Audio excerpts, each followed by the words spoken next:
రాజ్ తరుణ్ లావణ్య వివాదంలో మరో ట్విస్ట్ నెలకొంది. లావణ్యతో తమకు ప్రాణహాని ఉందంటూ రాజ్ తరుణ్ తల్లిదండ్రులు పోలీసును ఆశ్రయించారు. లావణ్యపై మాదాపూర్ పోలీస్ స్టేషన్లో ఫిర్యాదు చేశారు. రాజ్ తరుణ్ తల్లిదండ్రులు లావణ్య తమపై దాడికి యత్నించిందంటూ ఫిర్యాదు చేశారు. లావణ్యపై ప్రస్తుతం పోలీసులు కేసు నమోదు చేశారు. మాకు ఆరోగ్య సమస్యలున్నాయి, లావణ్య నుంచి మాకు రక్షణ ఇవ్వండి అంటూ రాజ్ తరుణ్ తల్లిదండ్రులు పోలీసుల ముందు వాపోయారు. లావణ్యకు సంబంధించిన అన్ని ఆధారాలు రాజ్ తరుణ్ దగ్గర ఉన్నాయి. కేసు నమోదు చేసి దర్యాప్తు చేస్తున్నామంటున్నారు CI Krishnamohan, Madhapur CI. So మొత్తం మీద నిన్న ఇదే సమయానికి లావణ్య రాజ్ తరుణ్ తల్లిదండ్రులను కలిసేందుకు రాజ్ తరుణ్ ఇంటికి వెళ్ళింది. రాజ్ తరుణ్ ఇంటి బయట చాలాసేపు వేచి చూసింది. ఎస్, మీరు చూస్తున్న ఆర్టీవీ స్క్రీన్ పైన రైట్ సైడ్ బాక్స్లో చాలాసేపు వేచి చూసింది. వారితో మాట్లాడేందుకు ప్రయత్నం చేసింది. చాలాసేపు పాటుగా కాలింగ్ బెల్ కొడుతూ డోర్ తలుపు తడుతూ చాలాసేపు వెయిట్ చేసింది. కానీ వారు బయటికి రాలేదు, లావణ్యతో మాట్లాడలేదు. అయితే ఇప్పుడు రాజ్ తరుణ్ తల్లిదండ్రులు పోలీసులను ఆశ్రయించారు. మాదాపూర్ పోలీస్ స్టేషన్లో ఫిర్యాదు చేశారు. వారు లావణ్యతో తమకు ప్రాణహాని ఉందంటూ కూడా వారు పేర్కొన్న పరిస్థితి. సో పూర్తి ఆధారాలు రాజ్ తరుణ్ దగ్గర ఉన్నాయి, అన్నీ మీకు ఇస్తారంటూ కూడా పోలీసులకు వారు చెప్పడం జరిగింది. సో పెద్ద ఎత్తున రోజుకో ట్విస్ట్ నెలకొందని చెప్పొచ్చు. సో నిన్న మరి చూసారు, ఇదే సమయానికి లావణ్య రాజ్ తరుణ్ ఇంటికి వెళ్ళింది. ఇప్పుడు రాజ్ తరుణ్ తల్లిదండ్రులు మాదాపూర్ పోలీస్ స్టేషన్కి వెళ్ళి లావణ్యపై ఫిర్యాదు చేశారు. ప్రస్తుతం లావణ్య పైన కూడా కేసు నమోదైనట్టు తెలుస్తోంది. తమకు ప్రాణహాని ఉంది, లావణ్య నుంచి రక్షించాలంటూ కూడా వాళ్ళు వాపోయారు. ఒకసారి రాజ్ తరుణ్ తల్లిదండ్రులతో పాటుగా ఒక లాయర్ కూడా ఉన్నారు. ఆ lawyer at the same time ఆ పోలీసులు కూడా మాట్లాడారు. ఏం మాట్లాడారో చూద్దాం. స్వామి మూవీ రిలీజ్ ఈవెంట్ తర్వాత, మూవీ రిలీజ్ అనౌన్స్ చేసిన తర్వాత హీరో రాజ్ తరుణ్ గారు శేఖర్ భాషని అక్కడే కౌలించుకొని వారు చెప్పడం, వాళ్ళు పెట్టిన తప్పుడు కేసులన్నీ ప్రూవ్ చేయడం కూడా, నిన్న దానికి తగిన సాక్ష్యాధారాలు గ్యాదర్ చేసి అవి మాట్లాడడం. బట్ మూవీ ఈవెంట్ అనేది అది నిన్న సపరేట్ అయిన తర్వాత కానీ ఆ మూవీ ఈవెంట్కి అక్కడ వచ్చి కూడా, మూవీ ఈవెంట్కి వచ్చిన తర్వాత కూడా అక్కడ అల్లరిపాలు చేయాలనేటువంటి తత్వంతో మళ్ళీ రాజ్ తరుణ్ గారి మీద తిరిగి వెళ్ళడం, తర్వాత వాళ్ళ పేరెంట్స్ దగ్గరికి నిన్న వెళ్ళి ఇంటికి వెళ్ళి రాజ్ తరుణ్ గారి ఇంటి దగ్గరికి వెళ్ళి గొడవ చేసి యాగీజా చేసి ఇబ్బంది పెట్టడం. వాళ్ళ పేరెంట్స్ ఇద్దరు హై బీపీ పేషెంట్స్ అయినా అంత వాళ్ళ మదర్ చాలా హై బీపీ పేషెంట్, ఇబ్బందుల్లో ఉన్న ఆరోగ్య సమస్యలు ఏమీ చూసుకోకుండా చివరికి ఎలా ఉందంటే ఇప్పుడు ఆ అమ్మాయి వల్ల వీళ్ళిద్దరికి ప్రాణహాని ఉండేటువంటి పరిస్థితి ఉంది. సో ఈ ఇబ్బందితోనే వాళ్ళు ఆమెకు ఉన్నటువంటి క్రిమినల్ కంప్లైంట్లు, ఎఫ్ఐఆర్లు ఆవిడ మీద ఏదైతే ఉన్నాయో చూసి వీళ్ళిద్దరూ భయపడి ఆవిడ న్యూసెన్స్ ఉంది, ఆవిడ వల్ల మాకు థ్రెట్ ఉంది, చాలా థ్రెట్ ఉంది, ప్రొటెక్షన్ కావాలని చెప్పేసి వాళ్ళ మాదాపూర్ పిఎస్లో వాళ్ళు కంప్లైంట్ లాడ్జ్ చేయడం జరిగింది. పోలీసు వారు కూడా దానికి స్పందించి ఎఫ్ఐఆర్ చేస్తామన్నారు.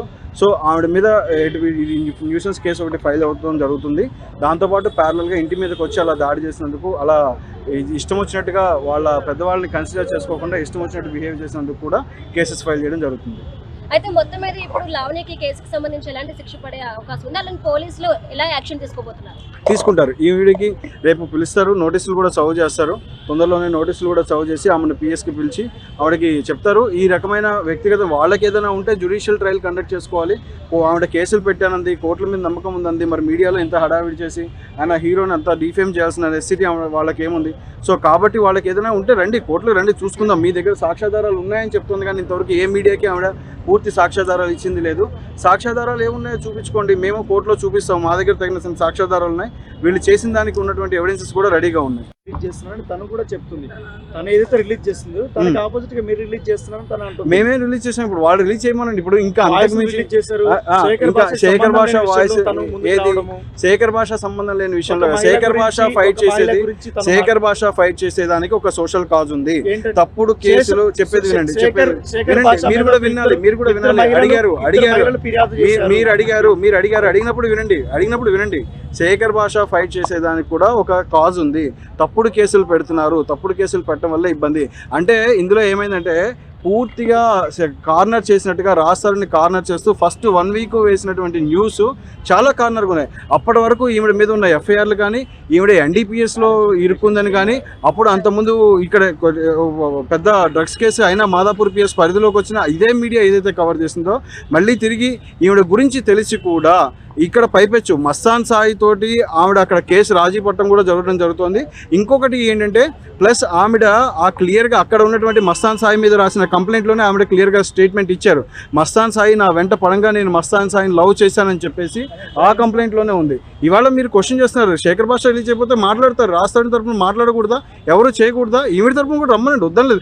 ఆవిడ చేసేటువంటి అంటే ఇప్పుడు ఎలా ఉందంటే ఉమెన్ కార్డు అన్ని చోట్ల ప్లే చేస్తా అంటే కుదరదు. ఇవాళ లాస్ మారాయి, చట్టాలు మారాయి. ఇవాళ క్లియర్ గా చెప్తారు. తప్పేంటి, ఎందుకు మాట్లాడకూడదు? రాస్తారు మాట్లాడే స్వేచ్ఛ లేదా? కన్స్యూమింగ్ ఉందా లేదా మీకు తెలుసు, ఆవిడ ఎలా ఉన్నారో మీకు తెలుసు. అంటే ఇవన్నీ తెలిసినా కానీ హైడ్ చేస్తూ ఏంటంటే ఇన్నోసెంట్, అతను మాట్లాడలేడు, రాస్తారను ఎక్కువ మాట్లాడలేడు, సో అతని మీద ఎడితిరిగి ఇంట్రావర్టు, అతని మీద ఎడితిరిగి ఏం చెప్పినా రాదు. ఇవాళ మాట్లాడతారండి, ఇవాళ రాస్తారపై మాట్లాడే వాళ్ళు ఇవాళ మీడియాలో చూస్తున్న ప్రతి మగపిల్లాడు సాక్ష్యం. ఇలాంటి తప్పుడు కేసులో బలైన ప్రతి మగపిల్లాడు సాక్ష్యం. ఇవాళ వాళ్ళే మీడియా, ఇవాళ ఆ మగపిల్లలే మీడియా, ఇవాళ వాళ్ళే సోషల్ మీడియాలో జనరేట్ చేస్తారు, వాళ్ళే న్యూస్ లో నిజ నిజాలు తెలుసుకోగలరు.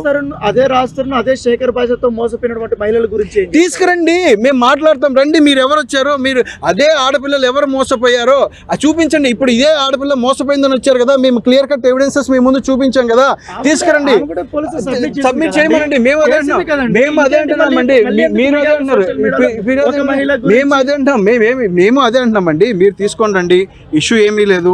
ఏది ఉన్నా సరే, ఏ న్యూస్ ఉన్నా సరే, వాళ్ళకి ఏమి ఇబ్బంది ఉందో వాళ్ళ ఆధారాలని మేము చూపించుకోమనండి కోర్టుకి. మేము కోర్టు ముందు ప్రజెంట్ చేస్తాము. సో మీడియా ట్రైలా, జ్యుడిషియల్ ట్రైలా, ఏది గెలుస్తుందనే చూద్దాం. రైట్. 7:30 గంటల మధ్య సమయంలో మన రాజధాని హీరో గారి యొక్క ఫాదర్ మదర్ మన పోలీస్ స్టేషన్ రావడం జరిగింది. వాళ్ళ ఫాదర్ యొక్క పేరు బసవరాజు గారు, వాళ్ళ మదర్ యొక్క పేరు రాజ్యలక్ష్మి. అయితే వీళ్ళు మన రోడ్ నెంబర్ 7 కాకతీయల్స్లో ఇక్కడ రెంట్కుంటున్నారు. నిన్న ఈవినింగ్ 6:30, 7:30 మధ్యలో లావణ్య అనే ఒక అమ్మాయి వాళ్ళ ఇంటి దగ్గరికి వచ్చి డోర్లు బలంగా కొట్టడం, పెద్ద పెద్ద కేకలు వేయడం, పబ్లిక్ న్యూసెన్స్ వేయడం జరిగిందని వాళ్ళు మనకి ఈ రోజు వచ్చి కంప్లైంట్ ఇవ్వడం జరిగింది. దాని మీద ఆ పిటిషన్ తీసుకుని మనం ఎంక్వైరీ చేయడానికి ఆదేశించాం. ఫర్దర్గా ఎంక్వైరీ ఏం తెలుసు దాన్ని బట్టి లీగల్ యాక్షన్ తీసుకుంటామని తెలియజేస్తాం.